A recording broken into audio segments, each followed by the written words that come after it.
الحمد لله نحمده ونستعينه ونستغفره ونعوذ بالله من شرور أنفسنا ومن سيئات أعمالنا من يهده الله فلا مضل له ومن يضلل فلا هادي له نشهد أن لا إله إلا الله وحده لا شريك له ونشهد أن محمدا عبده ورسوله falenderimet dhe lavdërimet I përkasin vetëm Allahu të madhëruar, atë e falenderojmë dhe vetëm prej Tij falje dhe ndihmë kërkojmë mbrojtje prej Allahut që të na ruaj nga të këqijat e vetvetes tonë dhe nga të këqijat e veprave tona.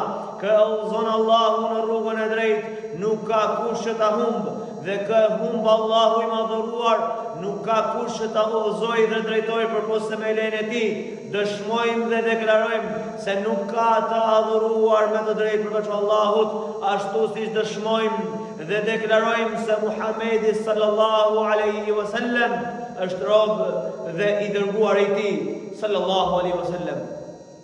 O ju vëllezër musliman, o ju njerëz, kijani frikën e Allahut dhe dijeni se kjo botë është kalimtare dhe dijeni se kjo botë është mashtruese. Allahu I madhëruar po na kritikon, po na qërton dhe paralajmëron në Kur'anin famëlar që të mos mashtrohemi pas kësaj bote dhe mos kujdesemi nga ahireti, nga bota tjetër, për shkak të kësaj bote të ulët dhe të shelbur. Allah I madhëruar tha: "Iqtaraba lin-nasi hisabuhum wa hum fi ghaflatin mu'ridun." I është afruar njerëzve ora e kiametit, I është afruar njerëzve llogaria, pra është afruar momenti që do të jepet llogari për Allahut dhe ky moment është shumë afër. Por ata janë të shkujdesur dhe janë të larguar nga e vërteta. Ma ya'tihim min dhikrin min rabbihim, ma ya'tihim min dhikrin min rabbihim muhdathin illa istama'uhu wa hum yal'abun.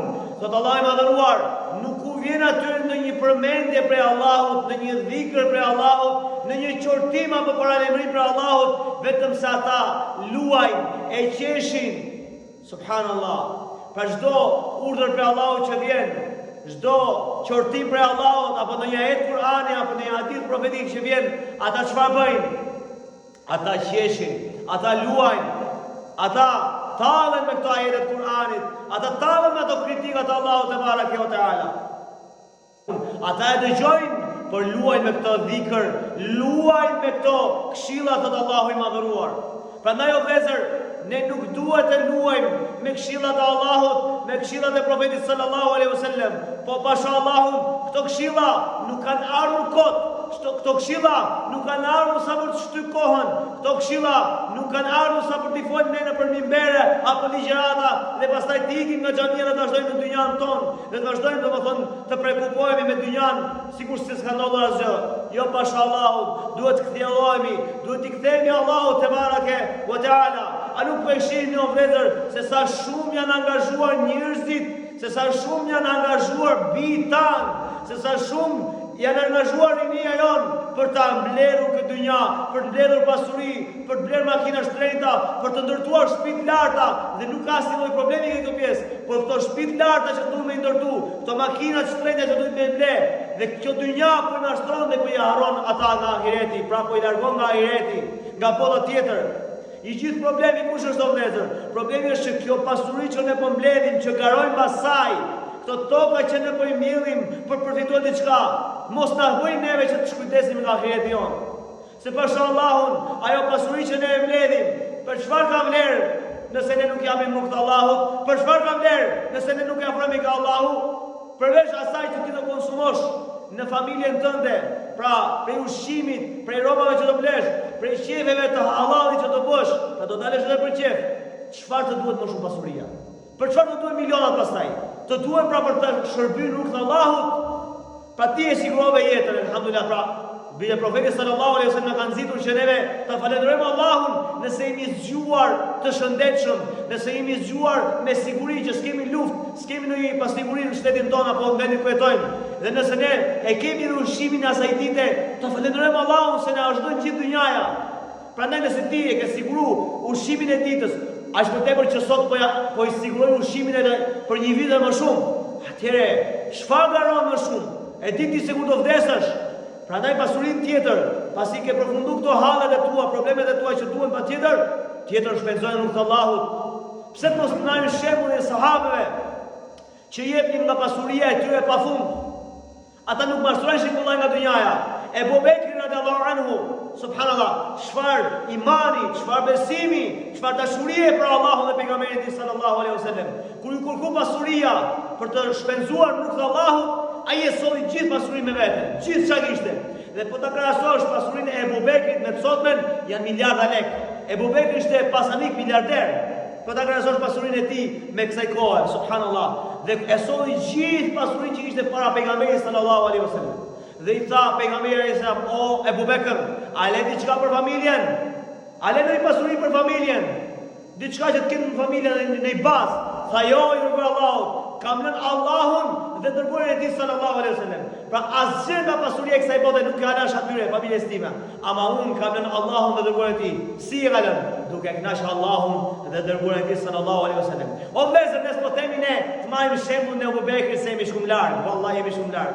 Ne nuk nxjerrim dot 10.000 lekë në xhepion apo 100.000 lekë, jo më të nxjerrim ne pasurinë e Abu Bekrit. Ne nuk po themi këtë vëllezër, pashallahu. Po themi të marrim shembullin e tij. Ai kishte iman të fortë, nëse arrim në gradën e tij. Ama pak të marrim shembullin e tij, ose të marrim shembullin e Abu Bekrit e Omerit radhiyallahu anhu. Omeri radhiyallahu anhu thoshte Abu Bekri se kaloi dot. Abu Bekri se kaloi dot, po paktën ai bëri pak më pak se Abu Bekri. E dha gjysmën e pasurisë. I tha pejgamberi sallallahu alaihi wasallam, çai kanë në familje sa Omer? Tha i lash gjysmën e pasurisë. Domethënë se ai kishte 1 miliard lekë në gjendje, 500 milion lekë i shpenzoi për Allahun. Ai kuptoni u vëllezër, pra edhe kjo është madhe. Kush e shpenzon sot gjysmën e pasurisë? Asnjë. Por Abu Bekri s'ia kalon dot. Prandaj të marrim shembullin e Omerit radhiyallahu anhu dhe të tjerë pas tij që dhan mundin më të madh që të shpenzonin rrugt Allahut te bareke ve teala. Dhe ata subhanallahu sahabët e nderuar ishin të frikësuar nga bota tjetër, ishin të frikësuar se do të dalin për Allahun te bareke ve teala. Saqë kur Allahu ja hapi dyert e mirësisë, dyert e rrezikut, domethënë që u hapi mirësitë bollshme, në atë kohë ata subhanallahu fillon me mendu dhe pastaj në një moment duke ngrënë ushqimin e tyre, fillon qanin dhe elem. Për sahabët kishte të tillë, e rinin ushqimin, sepse kishin frikë se mos i donon Allahu, thoshin mos ndoshta Allahu na e ka dhënë mirësinë këtë botë dhe s'ka për të na lënë botën tjetër asgjë. Aq frikë kishin subhanallahu. Dhe po të krahasosh o vëllezër, pasurinë që kemi ne sot, mirësitë që kemi ne sot, domthonë luksin që kemi ne sot, shtëpiat që kemi ne sot, makinat që kemi ne sot, çdo gjë që ne jetojmë me to, pashallahu nuk ka krahasim me atë kohë. Në atë kohë ishin shumë pakta, po ti vesh, ato nuk ishin shumë luks, nuk ishin makina fare, ato ishin thjesht, por imagjino me atë pak që kishin për mirësive që kishte hap Allahu, thoshin, o Allah, kishin frikë se mos na vjen dënimi i Allahut në botën tjetër dhe po na jep Allahu këtë botë, po na e përshpejton në veprat e mira, po na e përshpejton mirësinë. Kishin frikë subhanallahu. Kurse neve Allahu na i ka hap gjithë dyert e mirësisë dhe pastaj ne bëjmë kështu. Alhamdulillah, tash i gram Zotin don thotë tjetri. Pasha Allahun, mos mendo se Allahu nëse të ka hap rizikun të do. Pasha Allahun mund të jetë edhe dënim prej tij, joshje prej Allahut. Allahu thotë në Kur'anin famullar se nestadrijuhum min haythu la ya'lamun. Ne do t'i joshim ata njerëz nga ata nuk e presin. Joshje Allahu thotë ato, që Allahu t'jep ti vazhdon gjunaje, Allahu t'jep, derisa ka pasanik apo njerëz që jo nuk janë besimtar fare. Thonë, përdesa kemi kaq shumë na do Zoti, kurse juve që s'keni një varfanjak, juve nuk ju do Zoti, ju lodheni kot. Ashtu siç thot Allahu në Kur'an i përshkruan qafirat. Thoshin, nëse ju do të ishit në rrugë të drejtë, i thoshin atyre besimtarve, nuk do të ishit kaq varfanjak, kurse neve na ka dhënë Zoti shive. Ama Allahu i madhuar thot në Kur'anin famullar, hatta idha farihu bima utu akhadhnahum baghtatan fa idha hum mublisun. Ne thot Allahu ja hapëm dyert e çdo mirësie atyre popujve që mohuan. Allahu i hapi rizq, Allahu i dha pasuri, i dha gjithat mirët e kësaj bote që janë të mundshme.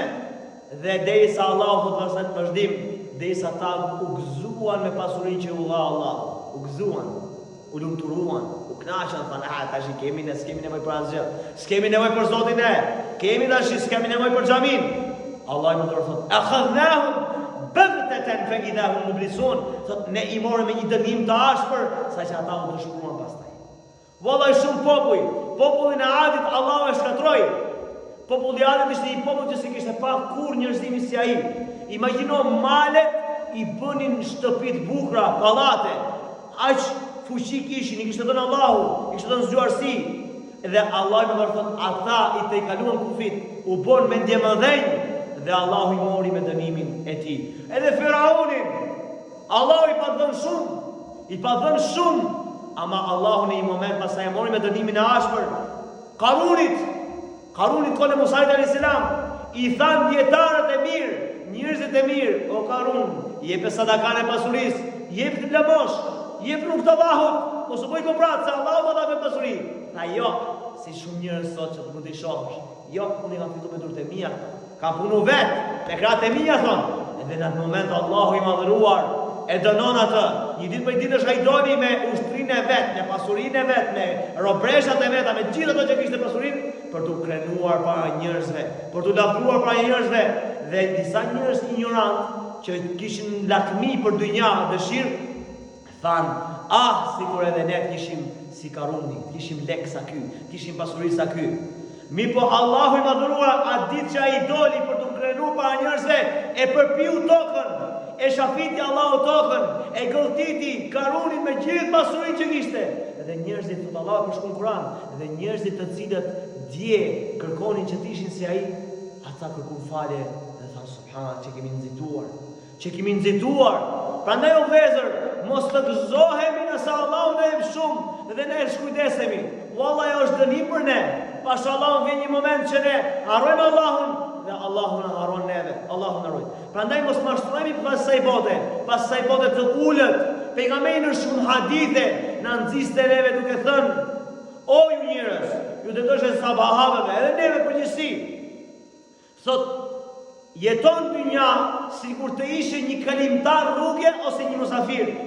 Kalimtari i rrugës nuk e ndërton shpinën aty në mes rrugës, se është kalimtar, do të ndërtoj këtu. Mund të jesh porit poshtë kësaj hije ose të pushoj pak, do vazhdoj udhëtimin tim. Jam udhëtar unë thotë. Dhe proveri sa tha, jeton dynja sikur je një udhëtar që mos i vesh shumë rëndësi dynjas. Se mos e ndërtoj shumë saqë të mendosh se nuk do të vdesh kurrë. Jo, vazhdo rrugën.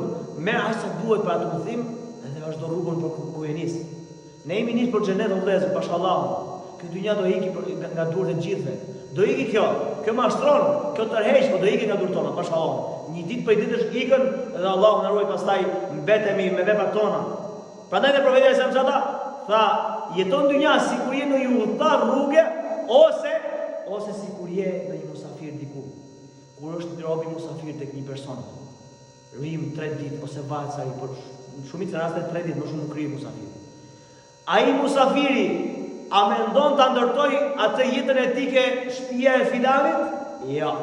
Ai mendon sa të mushën ditë bie rin siklet, ti sa më shpejt. Rin siklet dhe do me ik pastaj. Pra nuk e ndërton, nuk mendon tash unë në gjeta në vendin tim, tash do ri këtu. Jo, përpiqet ditës mendoj se kur do iki, si do ja bëj kështu më radh. Prandaj edhe ne në dynjë si jetojmë si këta, si musafiri ose si kalimtar rrugë, sepse ne destinacioni jonë o vëllezër, stacioni kryesor kush është? Është ahireti. Vari na pret gjithë o vëllezër, pashallahu. Si ai që ka shumë, si ai që ka pak, vari e pret çdo prej nesh. Prandaj ti kthehemi Allahu te bareke ve teala. Pra profeti sallallahu alaihi wasallam tha në një hadith për treguar poshtërsinë e kësaj bote, për treguar se kjo botë nuk ka shumë vlerë. Thot pejgamberi sallallahu alaihi wasallam që ju keni dëgjuar këtë hadith, po një rikujtim se kur rikujtimi dhe këshilla bën dobi thot Allahu i madhruar. Profeti sallallahu alaihi wasallam tha, sikur kjo dynja që shohim ne me gjelbrime, me bukuri, me këto gjatë mahnice që na i merr mendjen, sikur kjo Allahu kishte pas vlerë sa një krahu i mëshkonje. Sikur thot, çfarë do të thotë sikur? Që duke ka, sikur ta kishte. Sikur ta kishte vlerën kjo dynja tek Allahu sa një krahu i mëshkonje.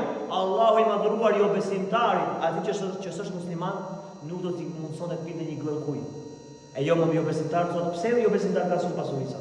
Pse jo besimtar kanë me miliarda lekë edhe po sundojnë botën tash për momentin? Pse? E dini?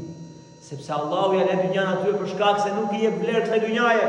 Se po t'i jep të Allahu vlerë dynjas, sa krauja ja sa mushkonje që krajnë mushkonje s'po marr asgjë. Nëse tan, atëherë qafiri jo që s'do të kishte këto pasuri, por asnjë gërë ujë nuk do t'i mësojë ta pinte. Prandaj edhe jo besimtarët po ta vreni o vëllezër. Wallahi ata jetojnë në sajt ton, për shkak ton. Wallahi, po të mos ketë besimtar në tokë, nuk ka më jetë jo besimtari. E kemi nga hadithet e Profetit sallallahu alaihi wasallam, para kiametit Allahu nuk e bën kiametin, nuk e shatron këtë botë, përderisa ka ngel në tokë edhe një besimtar i vetëm që thot la ilaha illallah ose Allah. E thot Allah, por nuk e di kuptimin e kësaj fjale, nuk e din.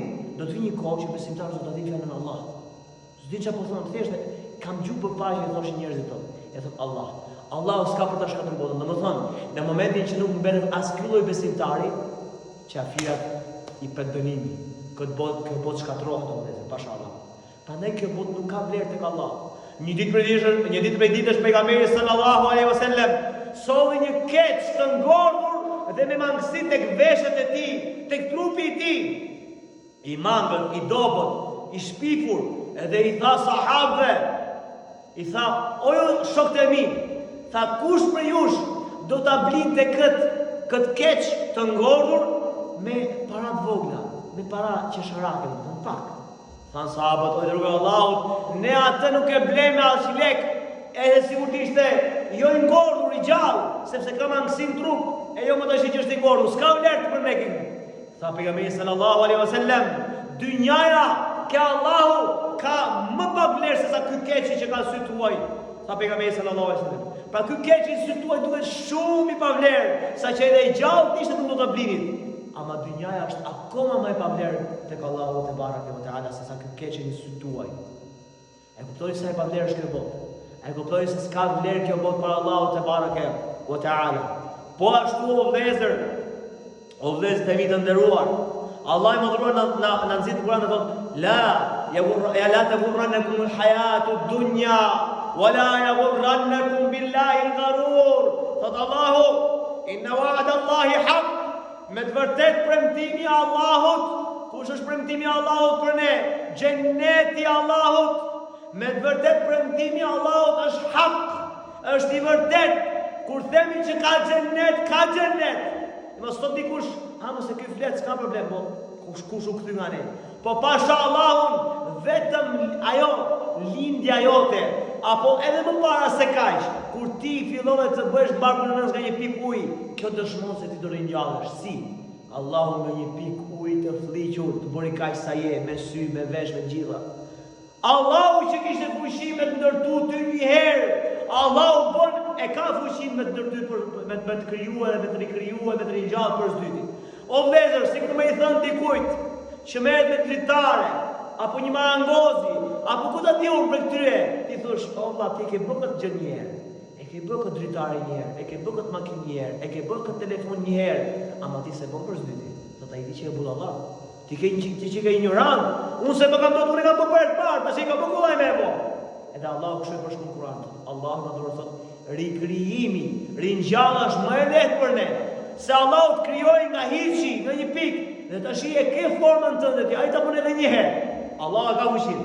Prandaj kur themi ne, premtimi i Allahut është hak, xheneti është hak, xhehenemi është hak, dënimi i Allahut është hak, shpërblimi i Allahut është hak, shikimi në fytyrën e Allahut është hak, takimi me pejgamberin sallallahu alaihi wasallam në xhenet është hak, çdo gjë prej fesë është hak.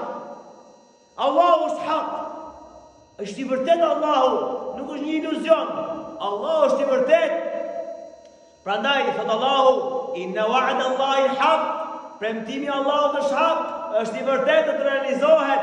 Prandaj mos t'ju mashtroj jeta kësaj bote dhe mos t'ju mashtroj shejtani i mallkuar.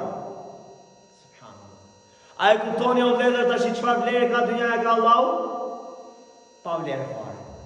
Po ne që garojmë çdo ditë me ndërtu sa më shumë, si është puna me ne?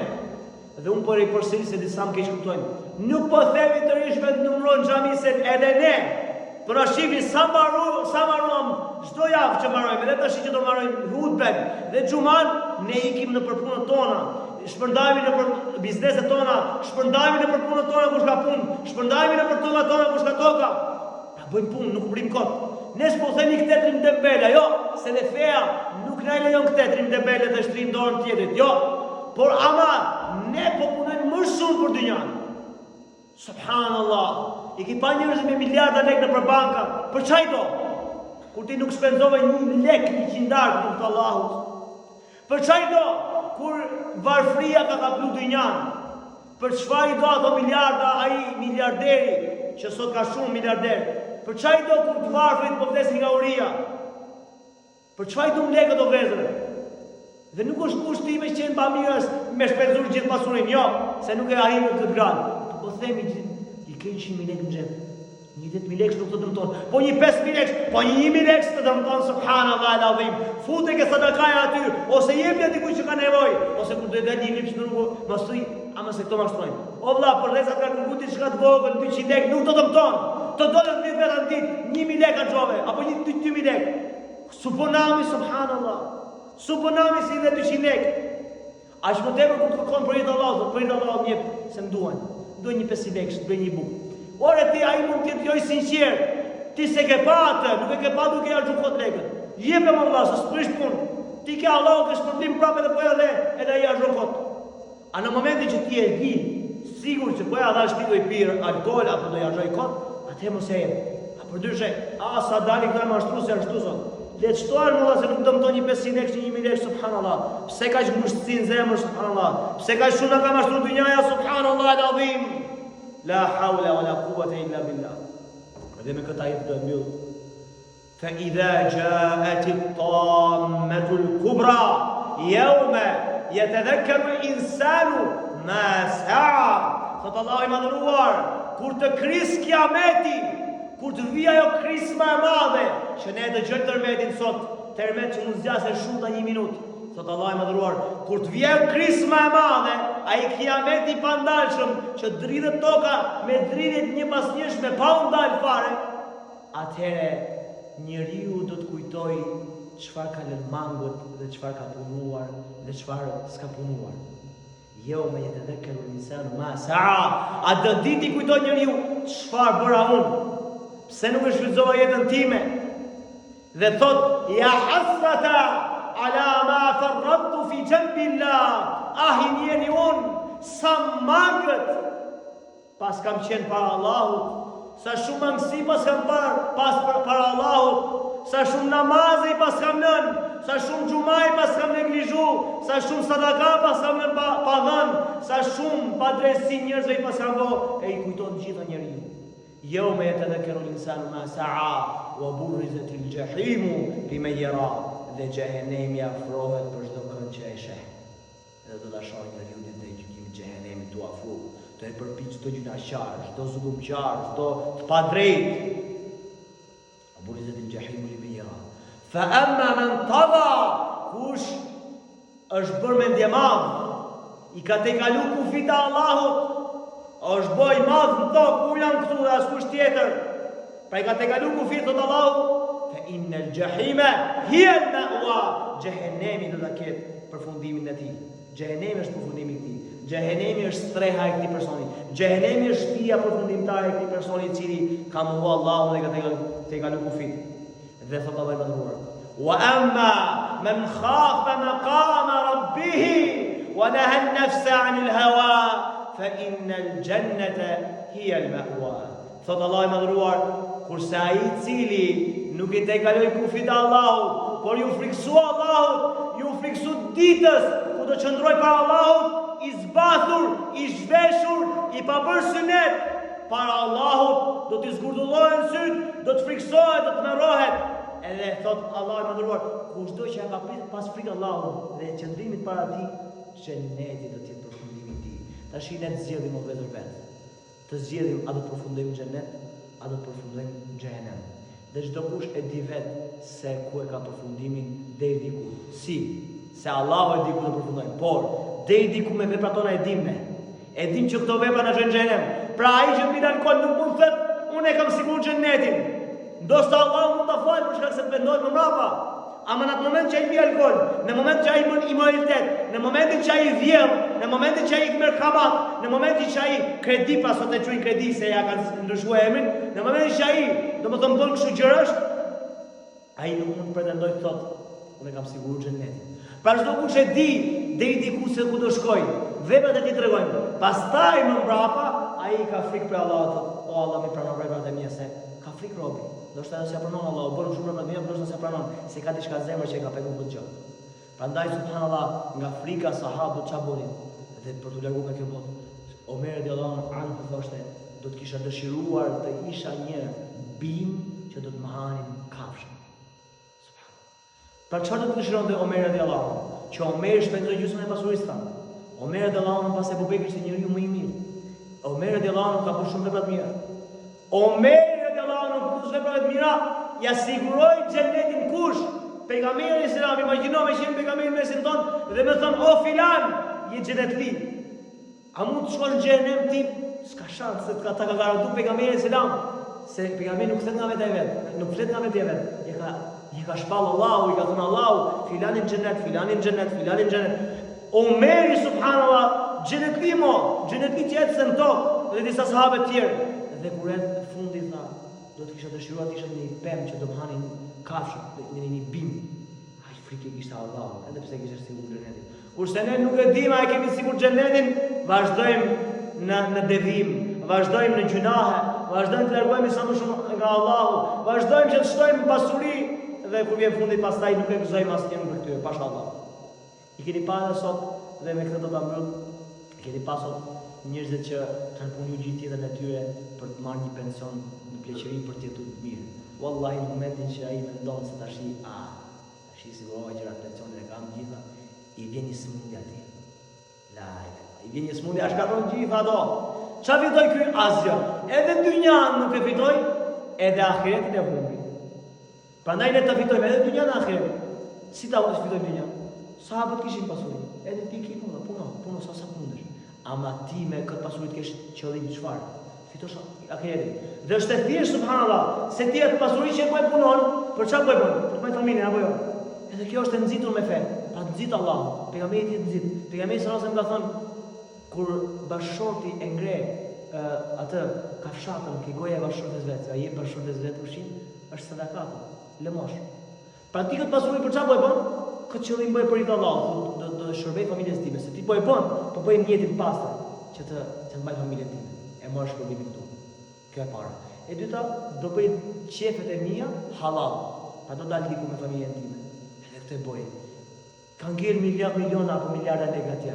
Ku do gjosh këtu? Në varr dhe marrësh. Varr dhe marrësh. Subhanallahu. Prandaj do t'jap trashëgimtarëve të fëmijëve të mi. Po ku e di ti o i mirë që ato fëmijë ndoshta ja harxojnë kot pasurinë tënde? Po ku e di ti sa vdesni Allahu një sprov aty ta shkatron dhe falimenton çdo gjë që ke. Prandaj jep sa më shumë sadaka. Mësoj dhe fëmijët tu t'japi sadaka, leje dhe pasurinë fëmijëve tu. Edhe kështu e sa miliard. Kjo është vlera e paras, kjo është vlera e dunjas. Gjërat e tjera s'kan vlerë mashallah. Nuk kanë vlerë. Prandaj o vëllezër, që kemi frikën Allahut, ti kthehemi Allahut, të punojmë sa më shumë për botën tjetër dhe të largohemi sa më shumë nga kjo botë, pra ta largohemi nga zemra për këtë botë, se ne po jetojmë këtë botë, po ta largohemi nga zemra, po s'kemi atë dëshirë vetëm për shtu, se u bëm çesharak, u bëm si baktia të shkështu bën. Han, pin, fle, shtohet kaq. Kurse ne që kemi logjik, që jemi më të ndershëm spre krijesave se Allahu na ka ngrit, ne të bëjmë si kafshë apo jo, të ham, pim, shtojmë kaq. Jo pashallahu kemi një qëllim madhor, kemi qëllimin kryesor që është për të fituar xhenetin e Allahut, duke adhuruar Allahun te bareke ve teala.